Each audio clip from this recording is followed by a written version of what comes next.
Hi friends, welcome back to our channel. పెళ్లి కథా చిత్రం నావెల్లోని నెక్స్ట్ ఎపిసోడ్ని ఇప్పుడు మీతో షేర్ చేసుకోబోతున్నాను. గగన్ కాస్త ఆట పట్టిస్తూ, మీ ఆడవాళ్ళు ఉన్నారే, కిరాణా లిస్టు చెప్పేటప్పుడు మాత్రం పూర్తిగా గుర్తుండవు కావాల్సినవన్నీ. అయ్యో, ఇందాక మీకు ఇది చెప్పడం మర్చిపోయాను, అది చెప్పడం మర్చిపోయాను అని మళ్ళీ ఫోన్ చేస్తారు.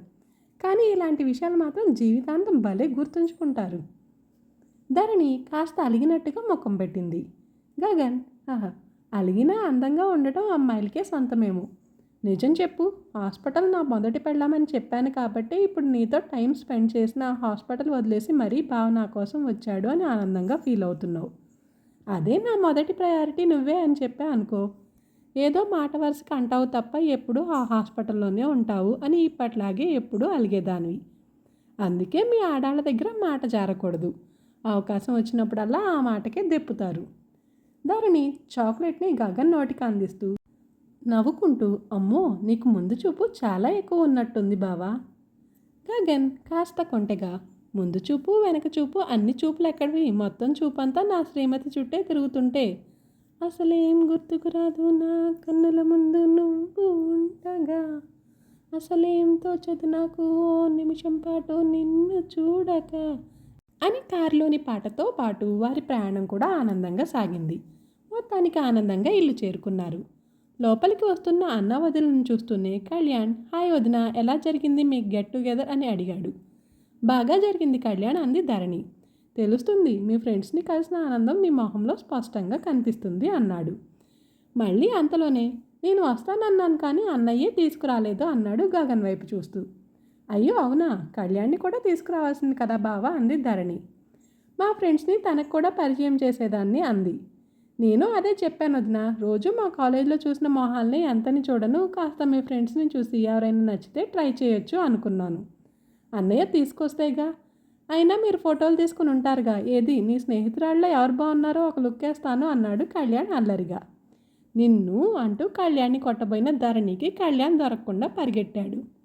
వీరిని చూసిన సీతారత్నం, ఏదైనా ఇంట్లో ఆడపిల్ల ఉంటే ఆ సందడే వేరు. నువ్వు రాకముందు వీళ్ళిద్దరూ ఇంటి పట్టునే ఉండేవారు కాదు ధరణి, ఊరి మీద ఊరేగడానికి వెళ్ళిపోయేవారు. ఏదైనా నీతో మాట్లాడినట్టు సరదాగా కాలేజీ విషయాలు అవి నాతో మాట్లాడలేరు కదా. వీళ్ళకి ఒక అక్కో చెల్లో ఉంటే బాగుండోదని ఎన్నిసార్లు అనిపించేదో నాకు. ఒకవేళ పొరపాటున ఇంట్లో ఉన్నాయా ఎవరి ఫోన్లు పట్టుకుని వాళ్ళు కూర్చునేవారు తప్ప ఒక్క మాట మంతి ఉండేది కాదు. ఇప్పుడు కదా ఇంటికి కళ్ళొచ్చింది. నిన్ను కళ్యాణ్ని అలా చూస్తుండే ఆడపిల్లలు లేరనే లోటు కూడా తీరిపోయింది నాకు అంది ధరణితో సీతారత్నం. నిజమే వదినా, ఈ క్రెడిట్ మాత్రం నీదే అన్నాడు కళ్యాణ్ కూడా సీతారత్నానికి వంత పాడుతూ. గగన్ ధరణిని చూస్తూ గర్వంగా నవ్వుకున్నాడు. తనకి తెలియకుండానే రోజురోజుకి ధరణి తనలో నిండిపోతుంది. తన మాట కోసం, తన ప్రేమ కోసం నిరంతరం ఆరాటపడుతున్నాడు. తన ఊహతోనూ తన ఊసుతోనూ గడపటానికే ఇష్టపడుతున్నాడు. ధరణి కోరుకున్న మార్పు గగన్లో ఇప్పుడు స్పష్టంగా కనపడుతుంది. భోజనాలు అయ్యాయి. గగన్ కళ్యాణ్లు చదువుకుంటున్నారు. ధరణి వంటింట్లో అత్తగారికి సాయం చేసొచ్చి తాను పుస్తకాలు ముందేసుకొని కూర్చుంది. కానీ ధ్యాస పుస్తకాల మీదకు అస్సలు వెళ్ళట్లేదు. కారులో గగన్ తనతో మాట్లాడిన మాటలే గుర్తొస్తున్నాయి ధరణికి. అంత మంచి భర్తను ఇచ్చినందుకు మనసులోనే తల్లిదండ్రులకు కృతజ్ఞతలు చెప్పుకుంటుంది. తనలో తానే ఆనందపడిపోతుంది. ఇంతలో శ్రీనివాస్ నుండి గగన్కి ఫోన్ వచ్చింది. అర్జెంటుగా తన ఇంటికి వెళ్తున్నానని, ఇంకా తను 1 గంట డ్యూటీ చేయాల్సి ఉందని, దానికి బదులు ఆ గంట గగన్ని హాస్పిటల్లో ఉండమని ఆ ఫోన్ సారాంశం. గంటలో వచ్చేస్తానని చెప్పి గగన్ హాస్పిటల్కి బయలుదేరి వెళ్ళిపోయాడు. వదిన ఈరోజు చాలా ఆనందంగా ఉంది. అన్నయ్య కూడా ఇప్పుడే బయటికి వెళ్ళాడు. ఇదే మంచి సందర్భం అనుకుని, వదిన నువ్వు కనిపెట్టిన ఇంకొక విషయం ఏంటో నాకు చెప్పనే లేదు, ప్లీజ్ చెప్పవా అంటూ అడిగాడు కళ్యాణ్. పాపం ఆ విషయం తెలుసుకోవటానికి తెగ వెయిట్ చేస్తున్నావు కదా, మరీ అంత దీనంగా మొహం పెట్టి అడగకులే, చెప్తా అంది ధరణి. చెప్పు చెప్పు అంటూ ఆత్రంగా అడిగాడు కళ్యాణ్. ఏం లేదు కళ్యాణ్, ఒక ఆకతాయి నాకు ఫోన్ చేసి ఏడిపించాడు అంది ధరణి. ఎవరు దినా అంటూ సందేహంగా అడిగాడు కళ్యాణ్. ఇంకెవరు, నా ముద్దుల మరిదే, అంటే నువ్వే అంది ధరణి కళ్యాణ్ కళ్ళలోకి చూస్తూ.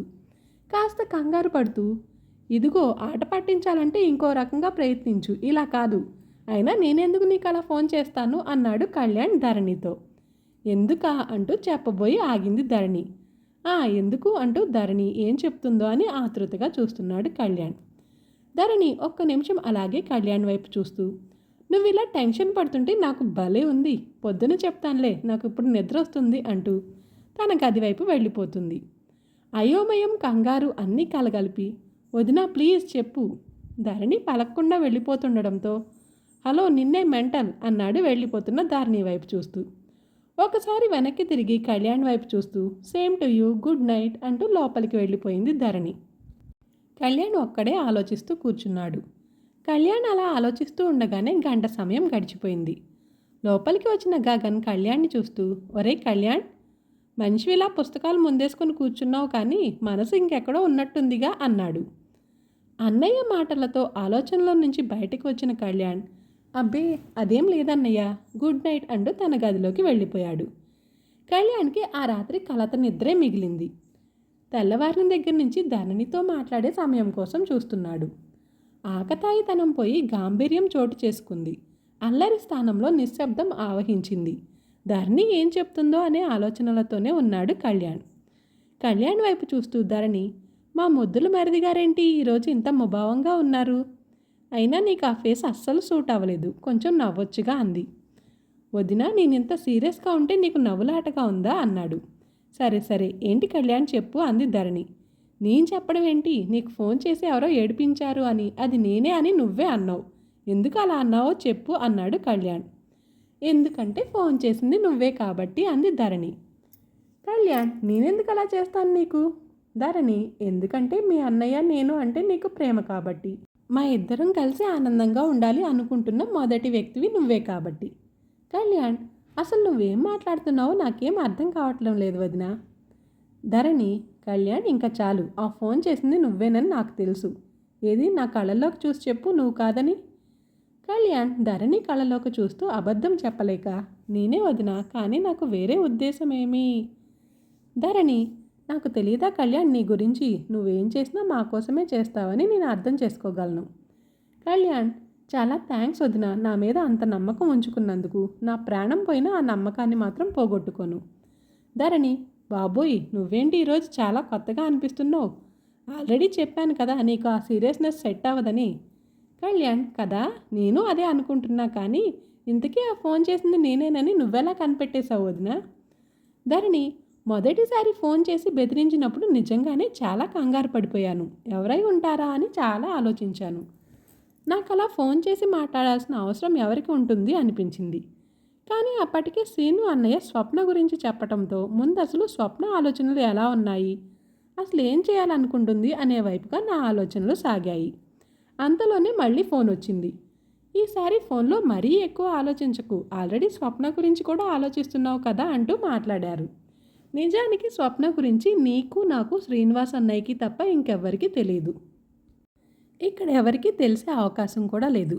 ఒక్క క్షణం ఆ ఫోన్ స్వప్నే చేయిస్తుందేమో అనే అనుమానం కూడా నాకు వచ్చింది.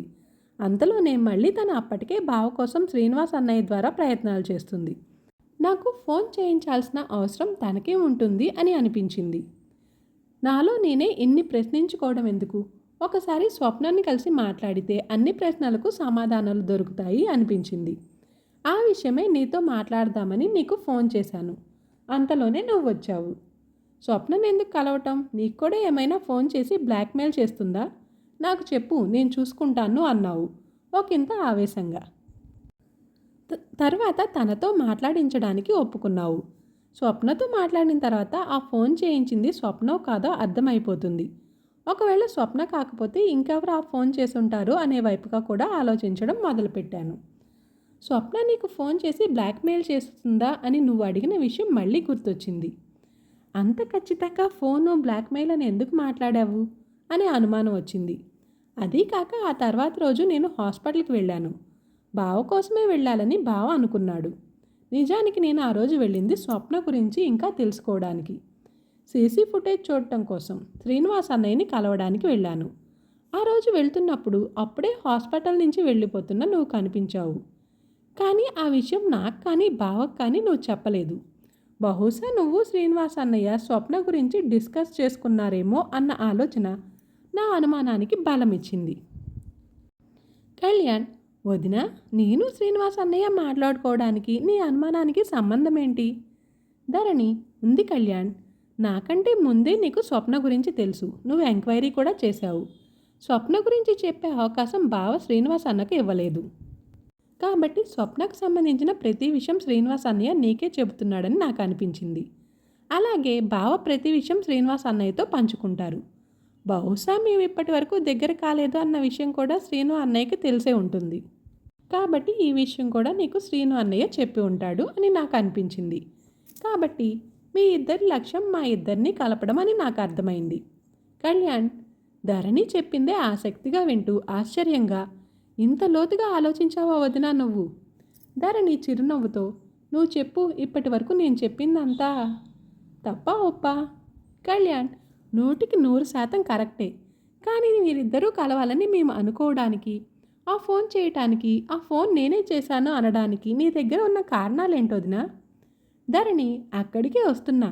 నిజానికి స్వప్న గురించి శ్రీనివాస్ అన్నయ్య మామూలుగా అయితే నాకు చెప్పడు, నేను బాధపడతానని. అదీ కాక అప్పటికే స్వప్న కారణంగా నేను బావకి దూరంగా ఉన్నానని తెలుసు కాబట్టి. అయినా చెప్పాడు అంటే ఏదో అర్థం ఉండే ఉంటుంది అనిపించింది. పైగా మీరిద్దరూ కూడా మాకు తెలియకుండా మాట్లాడుకుంటున్నారు అన్న విషయం అర్థమైంది. మీరిద్దరూ ఇలా మాట్లాడుకోవడానికి నాకు వచ్చే గుర్తు తెలియని వ్యక్తి ఫోన్కి ఏమైనా సంబంధం ఉందా అనే అనుమానం వచ్చింది. కరెక్ట్గా అప్పుడే ఇంకొక విషయం గుర్తొచ్చింది నాకు. ఆ రోజు నేను బావ మా కాలేజ్ దగ్గర ఉన్నప్పుడు వచ్చిన ఫోన్ గురించి. పైగా స్వప్నాన్ని మర్చిపోలేక నీ భర్త నీకు దగ్గర కాలేకపోతున్నాడా, లేక నువ్వే నీ భర్తకు దగ్గర అవడానికి ప్రయత్నిస్తున్నావా అనేది ఆ ఫోన్ సారాంశం. అప్పటికప్పుడు మమ్మల్ని చూసి ఫోన్ చేసి మాట్లాడారు అంటే వాళ్ళు అక్కడే ఎక్కడో ఉండి ఉంటారు అని నాకు అర్థమైంది. మరుసటి రోజు నేను మా కాలేజీకి వెళ్ళినప్పుడు మా కాలేజీకి దగ్గరలో ఉన్న ఎస్టీడీ బూత్ నెంబర్ చెక్ చేశాను. ముందు రోజు నాకు కాల్ వచ్చిన నెంబర్ అక్కడి నుంచేనని నాకు అర్థమైంది. నా అనుమానం నిజమైంది. వెంటనే నాకు మొదటిసారి ఫోన్ వచ్చిన నెంబర్కి డయల్ చేశాను. అది మన ఇంటి దగ్గరలో ఉన్న ఎస్టీడీ నెంబర్ అని తెలిసింది. కాబట్టి ఆ ఫోన్ చేసింది నువ్వే అనే అనుమానం బలపడిపోయింది. ఎందుకంటే ఆ రోజు నేను అన్నయ్య కాలేజ్ నుంచి ఇంటికి వెళ్ళిపోతున్నప్పుడు ఎస్టీడీ బూత్ పక్కన ఉన్న షాప్ దగ్గర నువ్వు మీ ఫ్రెండ్స్తో కనిపించావు. మొదటి ఫోన్ కూడా మన ఇంటి దగ్గర ఉన్న ఎస్టీడీ బూత్ నుంచే వచ్చింది. ఆ ఫోన్ వచ్చిన 2 నిమిషాలకి నువ్వు ఇంటికి వచ్చావు. అంటే ఆ ఫోన్ కూడా నువ్వే చేసుంటావు అనే అభిప్రాయం నాకు ఏర్పడింది. కానీ స్వప్నతో మాట్లాడే వరకు ఏ విషయంపై ఒక నిర్ణయానికి రాకూడదు అనుకున్నాను.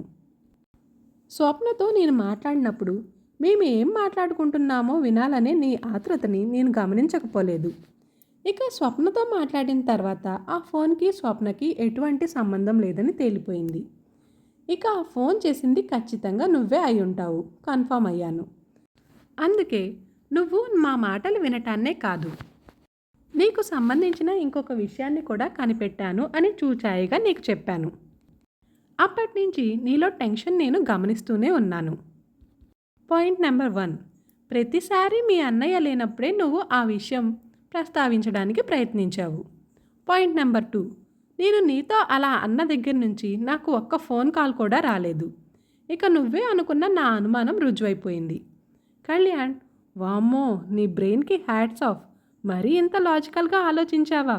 నువ్వు లా చదవాల్సింది వదినా. ధరణి, అవును కళ్యాణ్, అప్పటి వరకు బ్రెయిన్తో ఆలోచించాను, కానీ అక్కడి నుంచి మాత్రం మనసుతో సమాధానం వెతికాను. అసలు కళ్యాణ్ ఎందుకు ఇలా ఫోన్ చేశాడు అని చెప్పు. కళ్యాణ్, ఎందుకలా ఫోన్ చేశావు? కళ్యాణ్, ఇన్ని తెలుసుకున్న దానివి ఈ ఒక్క విషయం నీకు తెలియదని నేను అనుకోవట్లేదు వదినా. ధరణి, తెలుసు కళ్యాణ్, కానీ ఆ తెలిసింది నిజమా కాదా అనేది నీ నోటి నుంచి వినాలనుకుంటున్నాను. కళ్యాణ్, సరే చెప్తాను వదినా. నాకు శ్రీనివాస్ అన్నయ్య ఫోన్ చేశాడు.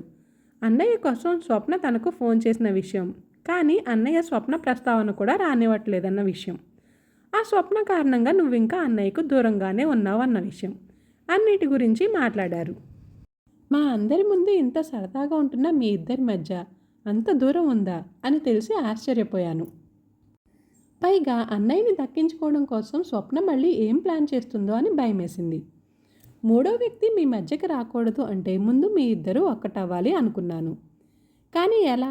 నేను చెప్తే మీరు వింటారా? ఏం చేయాలని చాలా ఆలోచించిన తర్వాత నేను శ్రీనివాస్ అన్నయ్య కలిసి ఒక ప్లాన్ వేశాం. ముందుగా స్వప్న గురించి నీకు చెప్పాలి. స్వప్న అన్నయ్యను దక్కించుకోవడం కోసం ఎంత ఆరాటపడుతుందో నీకు తెలియాలి. అలాగే అన్నయ్య స్వప్న గురించి వినటానికి కూడా ఇష్టపడటం లేదని నువ్వు నమ్మాలి. అప్పుడే నువ్వు అన్నయ్యకి దగ్గర అవుతావు అని మేము నిర్ణయించుకున్నాం. దానిలో భాగంగానే శ్రీనివాస్ అన్నయ్య నీకు ఫోన్ చేశాడు. కానీ నాకెందుకో ఆ ప్లాన్ ఒక్కటే సరిపోదు అనిపించింది. నేను నా సొంత తెలివితేటలు ఉపయోగించి నీకు ఎవరో బెదిరిస్తున్నట్లుగా ఫోన్ చేశాను. ఎందుకంటే ఆ విధంగానైనా నిన్ను భయపెట్టి కోపం తెప్పించేలా మాట్లాడితే నువ్వు అన్నయ్యకి చెప్పి అన్నయ్యకు దగ్గర అవుతావు అనుకున్నాను. ఈ ఎపిసోడ్ ఇంతటితో ముగిస్తున్నాను. నెక్స్ట్ ఎపిసోడ్లో మళ్ళీ కలుద్దాం. Thanks for watching this video.